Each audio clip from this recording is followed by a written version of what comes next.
Bună tuturor și bine v-am regăsit la un nou episod din podcastul Retreat Camps. Sunt Ramona Burda Stelășan și îmi doresc ca prin aceste podcasturi să aduc în fața voastră informații, experiențe, tehnici, oameni cât mai interesanți, cât mai inspiraționali și, de ce nu, care ne pot aduce bucuria vieții, transformări, fiecare în ce plan este confortabil și ce este pentru fiecare acum. Alături de mine, invitata mea, Cristina Badea, care este style coach și care ne va surprinde astăzi cu informații pe această temă. Am simțit să aleg această temă de discuție din mai multe motive. Respectiv, veți vedea despre ce temă este vorba, dar pentru că majoritatea clientelor care ne urmăresc sau clienți, da, eu am și clienți, dar majoritatea sunt femei, da? Noi organizăm tot felul de evenimente pentru femei, sunt tot felul de lucruri în care, nu știu, da, noi femeile simțim nevoia să ne aranjăm într-un fel, să avem o anumită atitudine și atunci am simțit foarte potrivit, mai ales acum, înainte de un mare eveniment pe care îl pregătesc alături de colega mea de Teona Balanț și anume Gala Femeilor Împlinite și de Succes. Este un moment foarte bun de a discuta despre cum ne pregătim pentru un eveniment de gală, pentru un eveniment deosebit, pentru ceva ce ne aduce bucurie, dar poate uneori ne poate aduce și provocări, poate uneori ne simțim chiar, nu știu, anxioase când ne gândim și o să discutăm mai multe despre această temă cu Cristina, care îi mulțumesc că este aici alături de noi. Și eu îți mulțumesc tare mult, dragă Ramona, și mă onorează prezența pentru că pot să ofer din aceste daruri tocmai de fiecare dată când ne gândim, știi, este întrebarea când mergem la un eveniment, nu? Cu ce mă îmbrac? Și am spoilerit așa un pic și abia aștept să împărtășesc și din experiența cu femeile care au fost la studioul de stil, dar și din experiența de 20 de ani din cabinele de probă și am văzut foarte multe la nivelul miilor de experiență și da, femei, că noi avem aceste mici sau mari provocări uneori pot deveni. Da, da. Cristina, spune-ne și despre tine, da? Cine ești tu, ce faci, cu ce te ocupi, așa foarte pe scurt, ca lumea să te cunoască și să știe în ce calitate ne povestești astăzi despre acest eveniment și, bineînțeles, nu doar despre...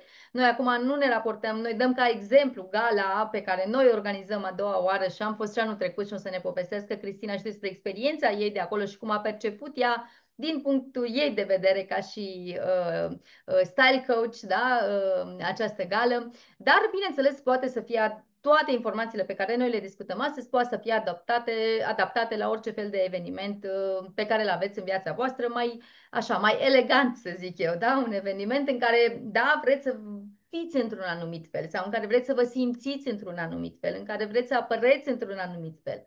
Da, spune-ne despre tine câteva cuvinte și pe urmă să intrăm în subiectul de astăzi. Eu sunt Cristina Badea și de 20 de ani sunt în domeniul acesta fashion. La început cu mama în magazinele ei, ulterior am creat business-uri, branduri și online și offline. Ce fac acum în prezent este că am deschis un studio de stil, un live studio, unde aici se întâmplă așa lucrurile foarte faine, pentru că aici vin femeile la sesiuni de stil din toată România să-și descopere această autenticitate a stilului, că noi suntem dincolo de haine mult mai mult și ați văzut atunci când te simți bine tu cu tine și strălucești din interior spre exterior și o vorbesc foarte mult de această autenticitate și mă bucur că pot susține femeile în această călătorie pentru că vin foarte multe provocări, de asemenea și online le susțin prin coaching, prin ateliere de grup, tocmai ca să ne conectăm cu noi, în primul rând, și apoi de aici să pornească și această strălucire din interior în exterior, iar hainele să fie așa ca un accesoriu, ca o uneltă de care ne putem folosi ca să strălucim, așa cum misiunea mea e ca să le întorc pe femei la cum Dumnezeu ne-a creat. Așa, minunate și frumoase și, un lucru foarte important, unice. Da, așa este. Și eu cred că foarte importantă este încrederea în noi, în primul rând, și cum ne vedem noi și, pe urmă, așa ne vor vedea și ceilalți. Nu știu dacă ție ți s-a întâmplat, dacă tu ai observat, dar eu am observat de foarte multe ori și la mine și la alte femei, da?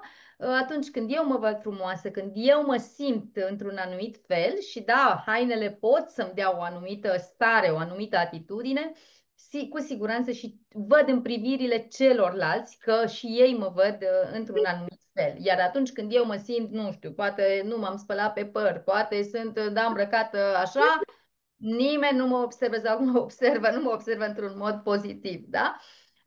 Cam, da, cam despre asta este vorba, cred că în general și de acolo putem să, cu atât mai mult la un eveniment de gală, la un eveniment pentru care poate ne-am pregătit chiar dinainte cu un an, iată, pentru gala femeilor împlinite și de succes, sunt sigură că sunt participante care abia au așteptat acest eveniment încă de la celălalt când au participat. Și da, cât e de importantă pentru ele poate o astfel de seară să se simtă bine, să se simtă admirate, să se simtă văzute, să nu se simtă, nu știu, poate judecate, unele se gândesc că, vai, dacă toate de acolo sunt, am mai auzit și această da, acest lucru, să zic, pe care mi l-au spus unele cliente și au zis, da, nu e de mine acolo, nu sunt eu nici împlinită, nici de succes și plus mai e și de gală, cu ce să mă îmbrac? Eu o să mă îmbrac, sigur, toate o să fie super împopoționate, nu știu cum și eu cum o să apar acolo, cu ce să mă îmbrac eu, da? Ce ei spune unei astfel de persoane? Este adevărat și legat și de ce spuneai tu, că este modul în care noi ne simțim influențează și percepția celorlalți, pentru că, exact cum știm, ceilalți sunt de fapt o oglindă, și la bine și la mai puțin.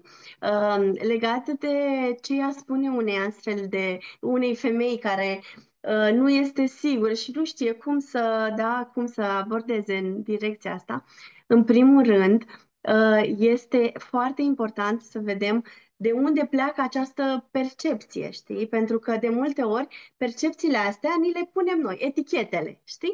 Poate a avut o experiență neplăcută în trecut și am văzut și pot să-ți povestesc și te gândești, da? Te duci la un eveniment și te strânge poate rochia. Da? Toată seara nu o să te poți simți bine, pentru că conștient, subconștient, toată energia ta se duce acolo că te strânge sau este prea mulată și tu nu te simți bine că este prea mulată în direcția asta. Și atunci nu o să poți să te simți bine, nu o să poți să fii tu.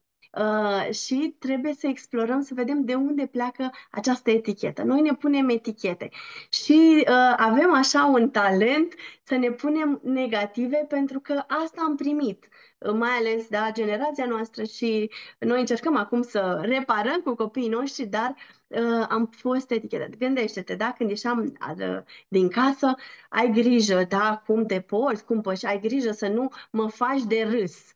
Și asta s-a perpetuat. Și ce se întâmplă? Teama asta a rămas cu noi acolo. Dacă mă duc acolo să mă fac de rușine.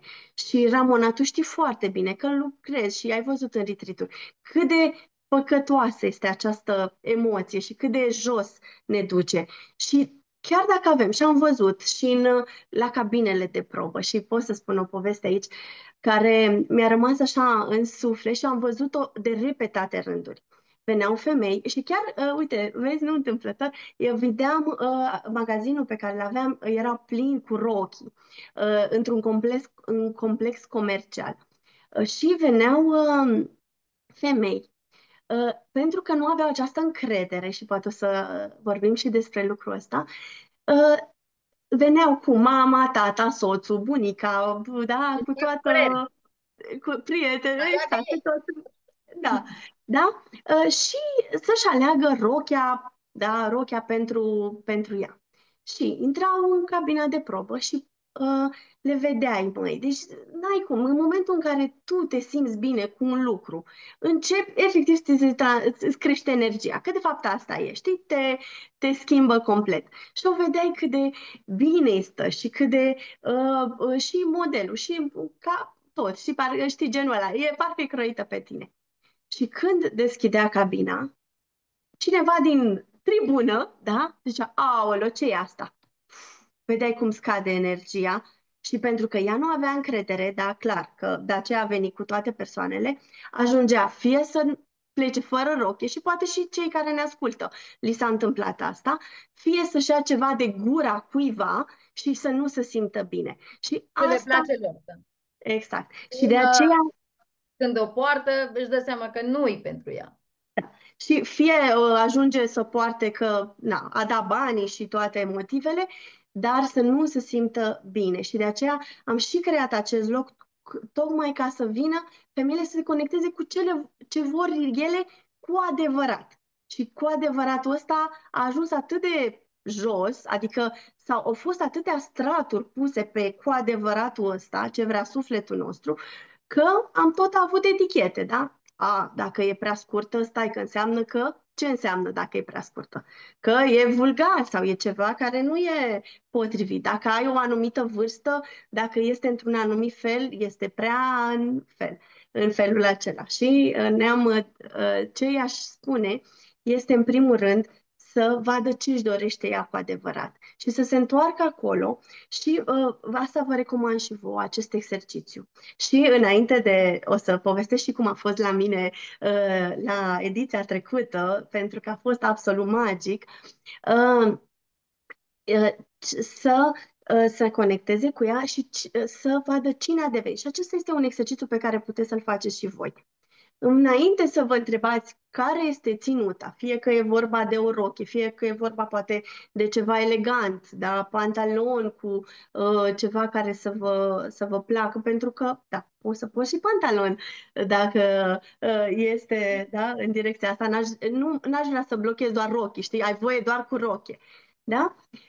Și înainte să-și pună întrebarea e, cine sunt eu? Cine sunt eu astăzi, în prezent, și cine vreau să devin. Da? Noi de multe ori ne îmbrăcăm pentru cine am fost. Da? Dacă am fost, da, în trecut, acum 10 ani, dar noi atât de mult am evoluat și atât de multe lucruri am acumulat și suntem atât de complexe și unice, cine sunt. Și apoi este cum vreau să mă simt eu cu mine, în primul rând, și ce vreau să transmit celor din jur. Dacă nu pot să, da, exercițiul este dublu. Fie cum mă simt eu, dar dacă nu poți să, nu știi cum vrei să te simți cu adevărat, este cum vrei ca cei din jur să te perceapă. Și sunt mai multe moduri și mai multe metode, dar este o călătorie și este o ocazie foarte faină. De aceea și recomand astfel și clientelor le spun de fiecare dată, măi, ocazia sunt în fiecare, nu știu dacă în fiecare zi, dar mereu aveți ocazii să purtați ceva frumos, să vă simțiți. Și cu atât mai mult o gală unde sunt alte femei, pentru că uh, pot să zic cu toată sinceritatea, este că aduce vindecare. Și pentru că am descoperit acest lucru, că, da, mai ales că suntem unde sunt atât de multe femei și putem să vedem frumusețea și exact cum Dumnezeu ne-a creat și este o ocazie atât de frumoasă.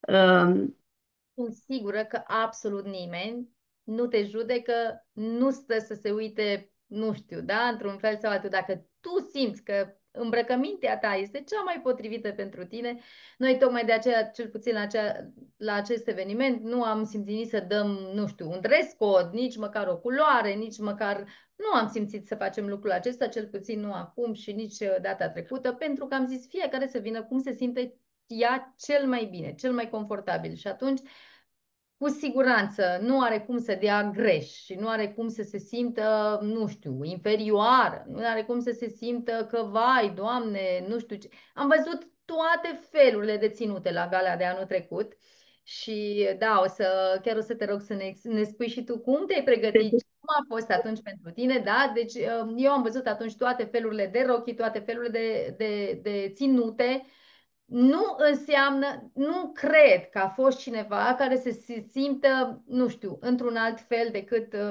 da, foarte bine. Adică nu e despre asta vorba într-un eveniment. Chiar dacă e important cu ce te îmbraci, pentru tine e important pentru ceea ce pentru ce te îmbraci și cum te simți tu acolo îmbrăcat în felul acesta.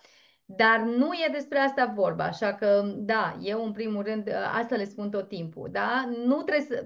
Acum, într-adevăr, gala pe care noi o organizăm se numește Gala Femeilor Împlinite și de Succes, însă eu explic și scrie peste tot lucrul acesta că nu înseamnă că tu trebuie să te simți împlinită și de succes ca să fii acolo. Ba chiar dimpotrivă, este o gală în care aduce în față povești inspiraționale ale unor femei care au trecut prin diverse experiențe. Asta nu înseamnă că ele toate sunt de succesul, nu știu, maxim posibil pe care, nu știu, societatea cumva ni l-a impregnat că, nu știu, că să fii de succes trebuie să ai mega business, trebuie să fii super șeful șefilor, trebuie să fii nu știu ce mare lucru sau ca să fii împlinită. Da, trebuie să fii pe toate planurile perfect. Nu există așa ceva din punctul meu de vedere, să fim tot timpul pe toate planurile perfect și, nu știu, de cel mai mare succes. Oricine, în orice stadiu al, nu știu, carierei, al, da, familiei, toată lumea are provocări. Depinde și cum trecem peste ele și depinde cum le percepem și asta este o altă poveste. Însă, da, tocmai despre Mhm. asta e vorba, că acolo nu e despre a ne critica de cum ne-am îmbrăcat, de cum ne-am, da, este despre a ne susține, despre a ne inspira. Mhm. Iar acum sunt foarte curioasă cum a fost pentru tine o astfel de experiență, pentru că sunt sigură că poți să inspiri prin experiența Mhm. ta și alte femei să aleagă, nu știu, fie gala, fie alte evenimente de acest fel. Noi acum vorbim despre acest eveniment pentru că acolo am fost amândouă, pentru că acolo vom fi și în noiembrie și e mai ușor să-l luăm ca și reper. Bineînțeles, dacă sunt persoane Mhm. care se uită la noi, pot să-și ia informațiile de aici și nu vin la gale sau nu au fost sau nu își doresc să vină, să și le ia, dar pentru alte evenimente. Povestește-mi cum a fost pentru tine. Păi a fost cumva, eu eram pusă în poziția că, ok, îmi asumasem acest statut și recunosc că atunci abia deschisesem studioul. Eram la o lună de când am deschis studioul, 2 luni, ceva de genul, și cumva voiam să inspir. Și asta m-a blocat. Deci, efectiv, am fost blocată câteva zile. Deci este în regulă, da? Deci am fost efectiv, eu zic sincer că nu am cum altfel. Și după aia zic, stai un pic. Mai ales noi care suntem puși și vorbesc și atât de mult am vorbit și despre lucrurile astea, încât când e vorba de autodisciplina, mi-a fost foarte greu. Și știi cum e cu, da, cizmarul care n-are cizme, eu am de fapt un studio plin de rochi, sute de rochi am aici, la studio, bineînțeles, eu cu ce mă îmbrac și zic, stai, stop. Ideea este că mi-a luat, cred că o oră să știu exact, nu doar ce rochie, cât ce machiaj, cum vreau să arate părul, absolut tot. Pentru că mi-am pus întrebarea diferit și asta vă recomand și voi. Când mergeți la un eveniment, nu vă mai întrebați cu ce vă îmbrăcați. Pentru că fiecare haină pe care o aveți deja vine cu o energie. Da, ele, dacă am avut o experiență frumoasă, da, vine cu această energie. Și atunci este cum vreau să mă simt. Cum vreau eu să mă simt acolo? Ce este, care este modul în care ceilalți vor să mă perceapă? Și în momentul ăla am știut că vreau o rochie lungă, vreau să combat și acest mit care era vorba de auriu și argintiu. Am profitat de ocazie că mitul spune, de fapt noi am preluat, nu știu exact de unde s-a preluat, dar s-a preluat faptul că nu ai voie să porți argintiu cu auriu, dacă nu se potrivesc sau cum se numește. Doar că dacă ne inspirăm, da, mai ales avem castel. Noi mergem fetelor la castel, Le Chateau, este un castel, da? Și ne gândim, hai că o dau din una în alta. Da? Vreau să mă simt prințesă, vreau să mă simt să am curaj, da? Și mi-am luat, nu întâmplător, mi-am pus această floare pentru că a fost parte din accesoriu de la gală. Și chiar asta, deci mi se pare foarte fain. vreau să mă simt prințesă și de aceea am știut, îmi pun tiară, îmi pun o rochie lungă, neagră, care spunea despre încredere. De ce? Pentru că eu nu aveam această încredere, aveam nevoie de această încredere și atunci am ales culoarea care este negru, este de putere, de autoritate, partea aceasta.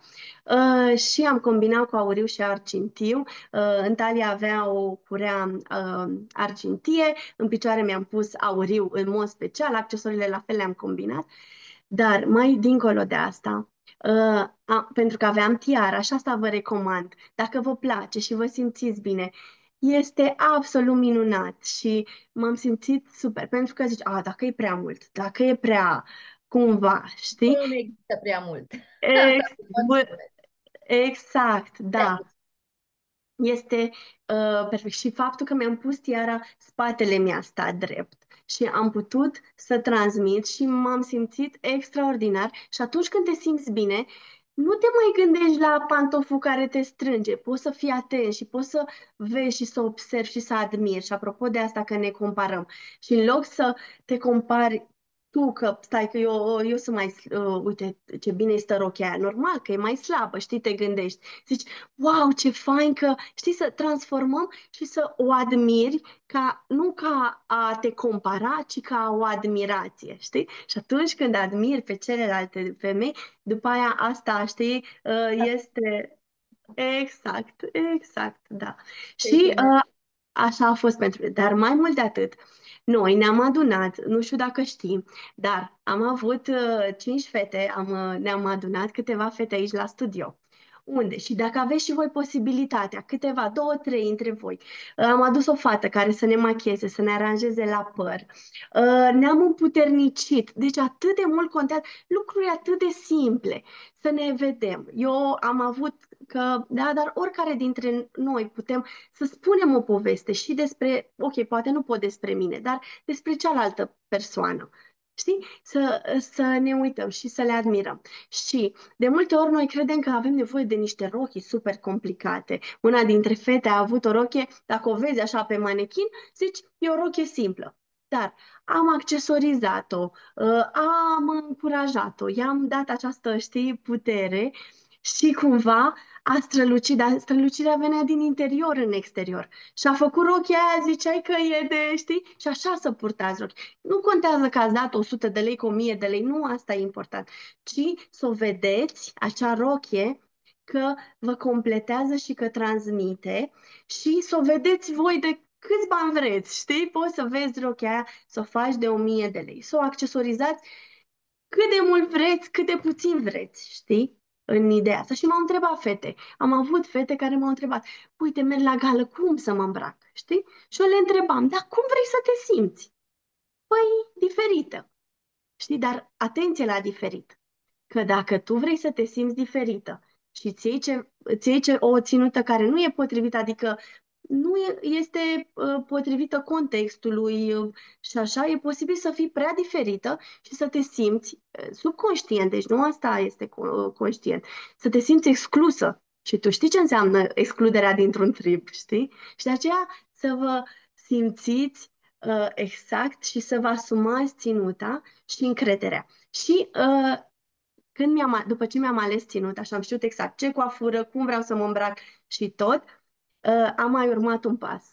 Nu mă simțeam așa, de aceea am folosit acest fake it till you make it. Funcționează, fetelor, da? Pentru că noi toți fake it till you make it cu lucruri negative, când ne hrănim cu lucrurile astea. Nu, da? Nu, cum să spun, nu face mereu, dar subconștient. Sunt vocile astea ale acolo, ale noastre. Da, nu e suficient de bună, ce cauți tu, nu e locul tău acolo, cine te crezi, toți sabotorii ăștia care sunt acolo. Dar cum ar fi să-i transformăm și să fie o oportunitate? Da, nu sunt acum suficient și tocmai de aceea mă duc, pentru că vreau să fiu cât mai bună și mai bună și să preluăm această încredere și prin culori putem lucrul ăsta și poate povestim și despre asta. Nu știu dacă am Da. răspuns și dacă a fost relevant. Înainte să povestim despre culori, pentru că da, vreau să povestim puțin și despre culori. ceea ce tu ai spus aici, povestea, da? Cum v-ați pregătit voi pentru gală. Chiar o clientă de-a noastră zilele trecute ne povestea tot așa că de-abia așteaptă gala pentru că deja s-au strâns, nici nu mai știu, 4 sau 5 tot așa prietene.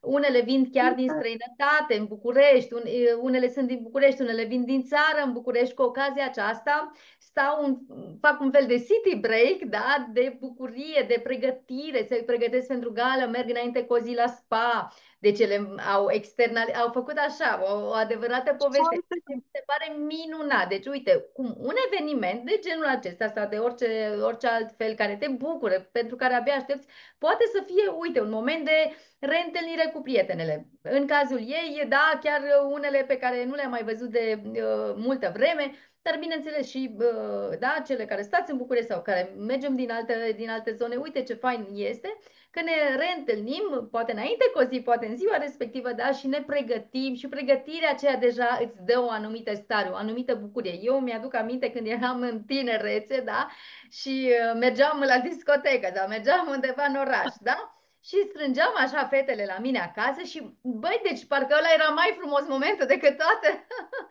ceea ce urma. Faptul că ne strângeam, ne machiam, na, fiecare atunci nu ne aduceam pe cineva să ne machieze, că nu aveam banii potriviți, dar da, ne mai luam de la una la cealaltă, poate un accesoriu, ne mai împrumutam cu o haine, da, ne dădeam cu, da, uite, hai să vedem cum mi-ar sta așa, da, uite ce părere ai.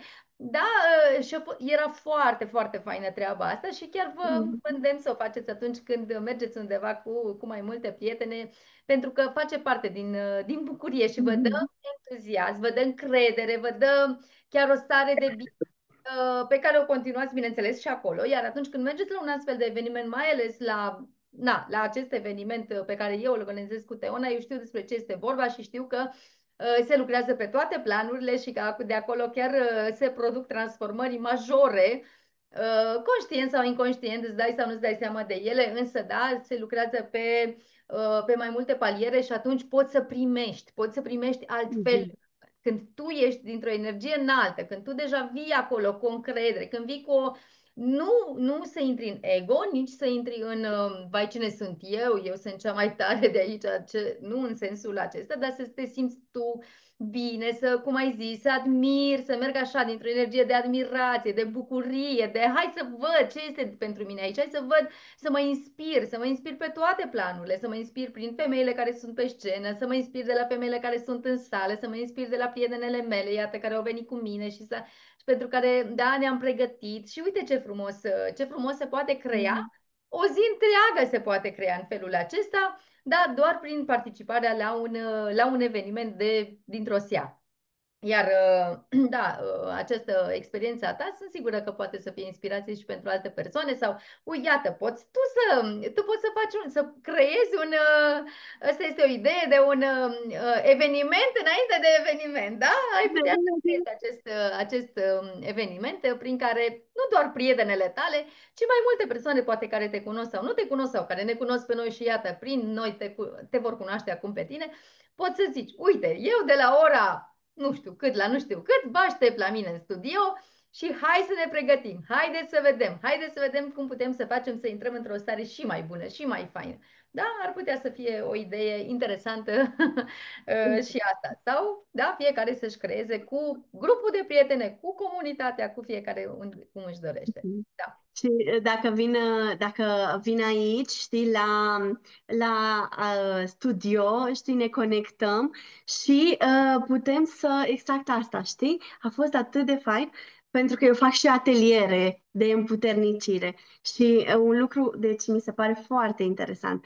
Să ne amintim, măi, fetelor, că când eram noi mici, noi ne puneam, mă uit la fetele mele, își pun rochii, nu conta că se potrivește pantoful da, își pun tot felul de accesorii. Și acum atât de multe, știi, bariere ne punem, simțiți-vă liber, pentru că atunci când pui stai un pic că nu mi vine, că așa mai departe, după aia nu te mai poți bucura nici de tine, nici de moment și e foarte, foarte fain. Și bună idee, deci chiar o să fac treaba asta cu aici la live studio.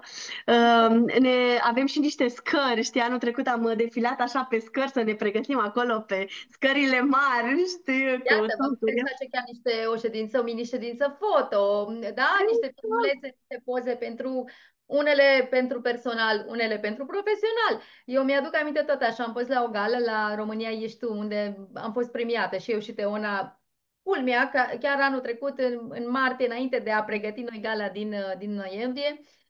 Întâmplător sau nu, da, am fost invitate acolo și a fost o adevărată bucurie tot la fel. Ne-am întâlnit, eu, Teona și încă mai câteva prietene, la hotelul la care noi ne-am cazat, pentru că noi, nefiind din București, ne-am dus la un hotel, unde am chemat pe cineva să ne macheze, unde am chemat o fotografă profesionistă și ne-am făcut și o ședință foto cu ocazia asta. A fost foarte fain și Super.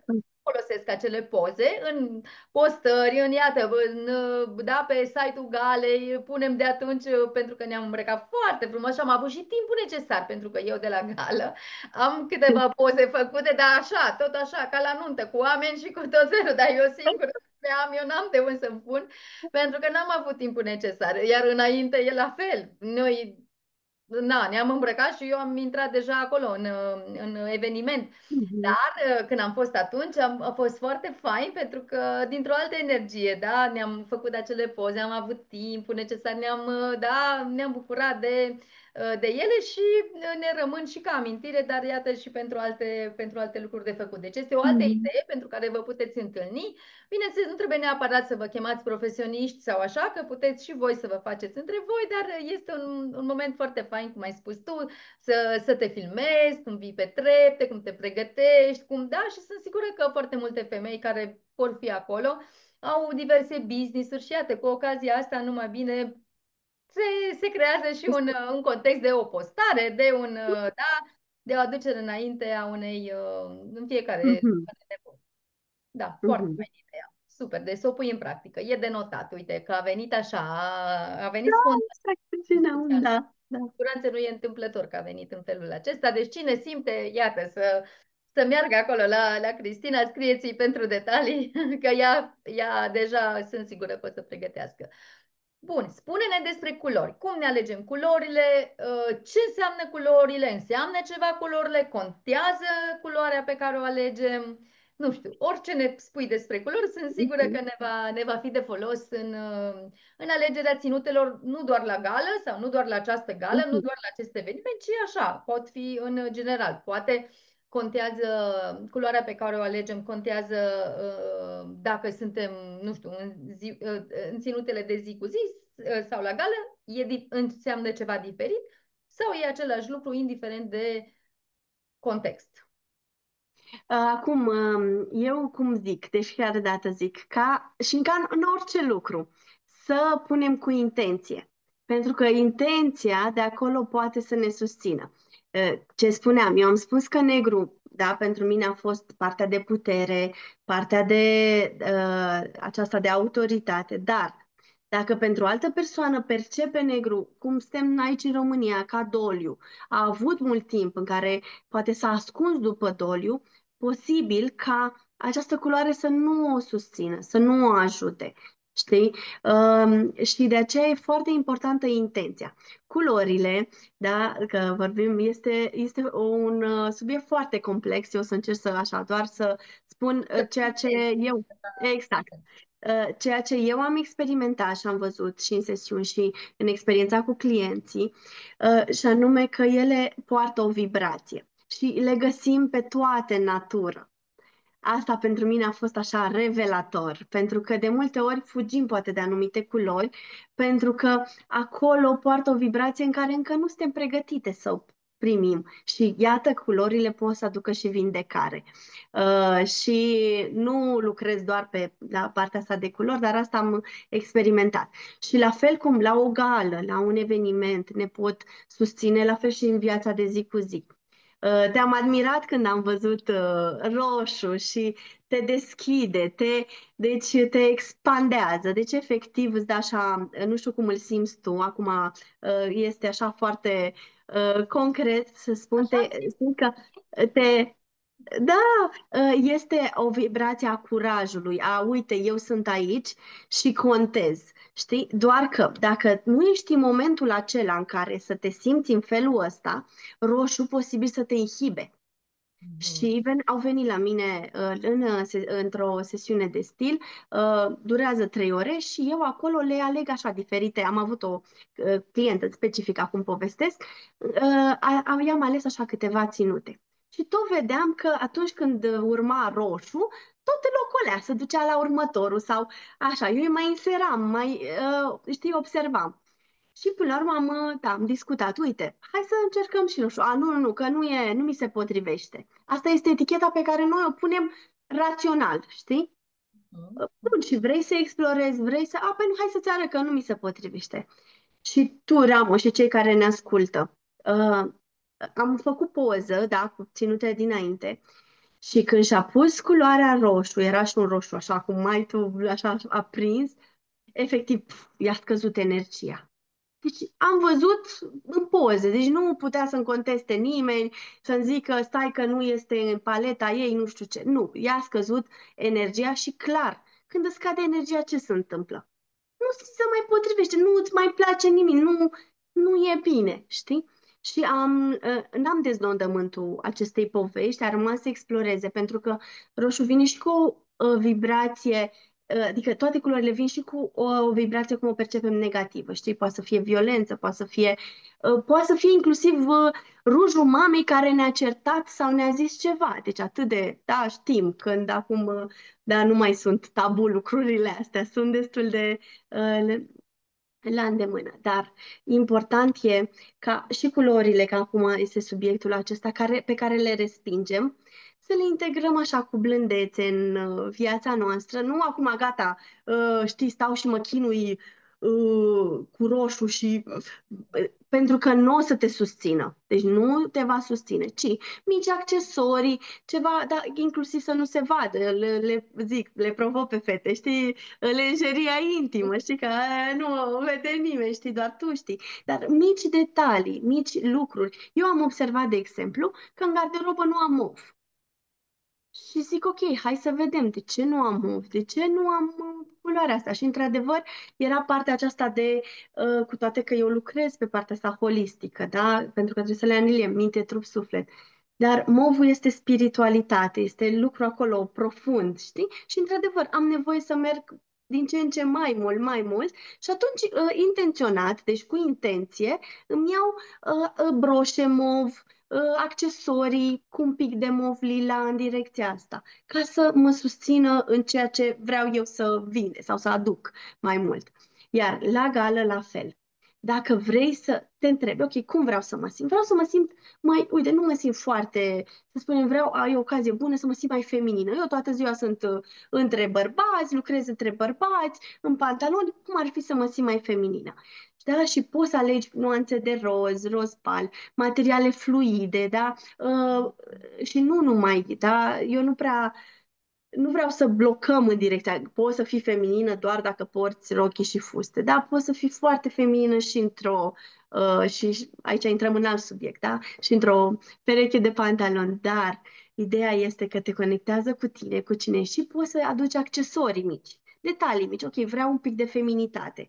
Da, aducem. Vreau un pic de curaj, este roșu. Eu am ales roșu cu intenție tocmai să-mi dea acest curaj, că nu aveam. Atunci eram și la început, nu vorbisem foarte mult așa public și era o ocazie bună și o oportunitate, știi? Și asta să o vedeți, știi?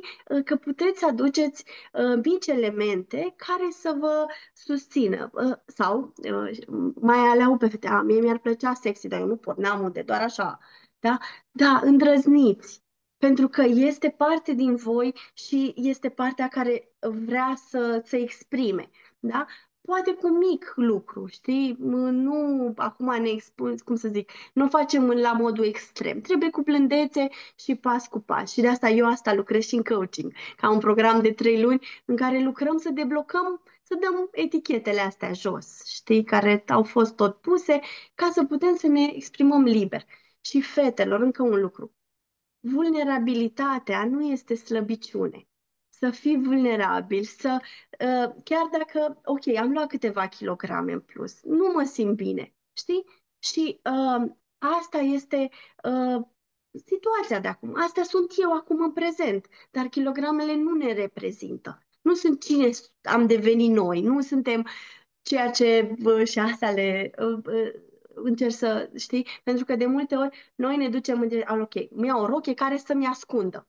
Ce mi-ascunde? Da? Nu-mi place burta, nu-mi place, nu știu ce nu ne place. Dar cum ar fi să vă luați o rochie care să vă pună în evidență lucrurile care vă plac? Știi? Ok, îmi plac ochii. Ok, hai să văd cum pot să-i scot mai mult în evidență. Poate printr-un machiaj mai strident, știi, în ideea asta. Și atunci ne purtăm pe noi cum suntem și autentică. Dacă ne ducem în direcția aia în care nu mai ne uităm în oglindă și simțim că nu suntem noi, știi, putem să punem, cum se zicea, mai scumpă rochie, să zic așa. Dacă nu o simțim că merităm, da? Da, merit, cu intenție, cu bucurie, știi, merit și mă împuternicesc. Și asta vă recomand, să închideți ochii și să vă imaginați acolo un castel, da, la Le Château, să zicem, da, că acum e contextul ăsta, sau contextul unde este evenimentul. Și să vă gândiți, cum vreau să pășesc, cum vreau să mă simt, cum vreau să fiu percepută, poate, știi? Și atunci o să vedeți că în momentul ăla o să știți exact cum vreți, adică totul se va, așa, dacă din prima, Și veți primi și inspirația pentru ținută, pentru ce... Și eu cred că, indiferent de ținuta pe care o alegi, important e cum te simți tu în ea. Exact așa va fi și pentru tine acel eveniment. Exact cum ai spus tu, nu e neapărat o culoare, aceeași culoare. De aceea, poate eu mă simt bine într-o culoare și tu nu te simți bine în aceeași culoare. De aceea nu e, adică totul trebuie să fie personalizat și nici măcar personalizat la modul că nu înseamnă că eu tot timpul mă simt bine în roșu, nu înseamnă că eu tot timpul mă simt bine în negru, iată, da, sunt contexte diferite, da, în funcție de starea mea, în funcție de cum văd eu lucrurile, cum ai spus tu, da, mă închipui acolo, cum mi-aș dori să fiu acolo? Păi uite, nu știu, da, foarte sexy sau foarte, habar n-am, comodă poate vreau să fiu. exact. Vreau să fiu, da, pur și simplu, să fiu, nu știu, veselă, serioasă, da, pot să fiu, nu știu, vreau să nu mă vadă prea multă lume, nu știu, cum simți tu Și să te... este în regulă și asta, pentru că e posibil să zici, stai un pic, că nu, este în regulă. Și asta e exact ce spuneai tu. Și stilul și modul în care suntem noi, da? Suntem unice. Și avem experiențele și trăirile Suntem noastre și unici, unice. momentele sunt Exact, exact, știi? noi, Și chiar putem să... apropo de apropo de asta, mi-a trimis două poze înainte de gală. O prietenă mi-a trimis două poze, știi? Și nu știu pe care să o aleg. Știi? Și i-am lăsat câteva întrebări, știi? Am ghidat așa un pic și când am văzut-o, Doamne, cât ești de minunată!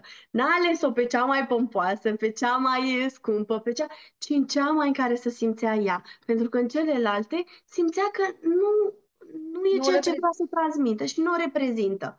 Știi? Și Da, dacă aveți posibilitatea să faceți acest exercițiu și dacă simți că nu te reprezintă, e un mod super de a vedea ce parte din tine o ții acolo ascunsă și poate vrea să fie, știi, să fie și ea văzută. Dar, da, cu blândețe, pas cu pas, pentru că e o călătorie și o călătorie, știi, când se termină? Atunci când se termină evoluția noastră, atunci se termină și călătoria, nu? plecăm cu tot.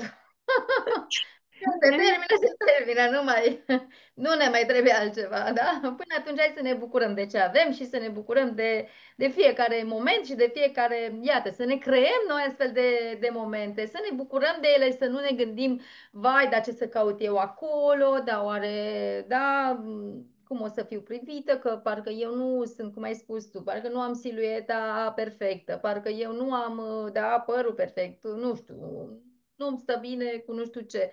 Nu are, nu despre asta este vorba. Nu vă mai limitați sau nu vă mai... Da, ăsta este sfatul meu cel puțin. Da, mergeți cu încredere și vedeți ce este de acolo, că e gala, că e un alt eveniment, pentru voi. Și îmbrăcați-vă după cum vă simțiți voi și nu după cum vă gândiți că s-ar aștepta restul să vă vadă, că restul nu se așteaptă nimeni la nimic. Și puteți să fiți oricum, din punctul meu de vedere, dacă vrea cineva să vă critique, vă va critica indiferent de cum veți fi.